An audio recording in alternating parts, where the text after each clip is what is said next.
অৱশেষত ৰাইজে বুজি পালে সেই সিদ্ধান্ত ভুল আছিল। এটি পৰিয়ালক গাঁৱত থাকিবলৈ অনুমতি দিলে ৰাইজে। 2 জুন 2024 ঢিঙৰ তলিবৰ সোণাৰী গাঁৱৰ ৰাইজে লৈছিল এক সিদ্ধান্ত অনুসৰি তলিবৰ সোণাৰী গাঁৱত কোনো অন্য ধৰ্মৰ লোকে অস্থায়ীভাৱে হলেও বসবাস কৰিব নোৱাৰিব। এই জাননী দিয়া হৈছিল কৰুণা বৰালৈ, কাৰণ কৰুণা বৰাই আশ্ৰয় দিছিল মুছলমান ধৰ্মাৱলম্বী লেপ তুলি বনোৱা এজন লোকক। নাম তেওঁৰ ৰফিক আহমেদ। 5জনীয়া পৰিয়ালটোক আশ্ৰয় দিয়াৰ বাবেই ৰাইজৰ তৰফৰ পৰা জাননী দিয়া হৈছিল কৰুণা বৰাক।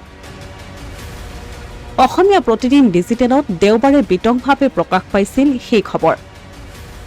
আৰু দেওবাৰে বিয়লি ৰাইজে ললে আন এক সিদ্ধান্ত অনুসৰি আজি ইংৰাজী 23/6/2024 তাৰিখ দেওবাৰে বহা ৰাজহুৱা সভাত শ্ৰী কৰুণা বৰাৰ ঘৰত থকা ধনী সম্প্ৰদায়ৰ পৰিয়ালটো কৰুণা বৰাৰ ঘৰত থকাত ৰাইজৰ কোনো ধৰণৰ ওজৰ আপত্তি নাই, কিন্তু তেওঁলোকে গাঁৱত চলি থকা পহৰাৰ দলত সহযোগ কৰিবলৈ ৰাইজে অনুমতি প্ৰদান কৰে আৰু পূৰ্বে গ্ৰহণ কৰা প্ৰস্তাৱটো ৰাইজে নাকচ কৰে।